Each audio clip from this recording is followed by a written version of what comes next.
Here's exactly how you can make a boundary that feels really embodied and is sustainable. So there are 4 parts to making a boundary. The first is congruence, then there's your values, then there's the need, and then there's the action. Congruence is when your verbal message matches your nonverbal message. So basically your insides match your outsides. Congruence really brings acceptance and awareness to your body and to your mind. So it makes making a boundary so much more fluid and accessible, especially when you start thinking about what you value. So for boundaries, this congruence is in 2 contexts. 1, what's your emotion, action or reaction and sensation based on your nervous system? 2nd, what does not having this boundary take away from you? How do you feel? What do you want instead?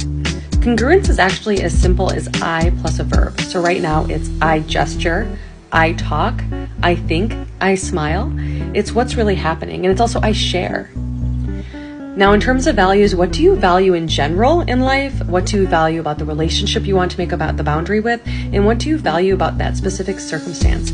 Knowing your values and what you value helps you get to your why and to the heart of the boundary.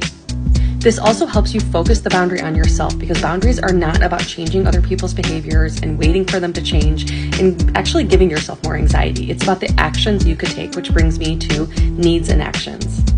So since boundaries are about you, you have to think about what you need and how this can lead to an action. And sometimes the need can be the same as the action.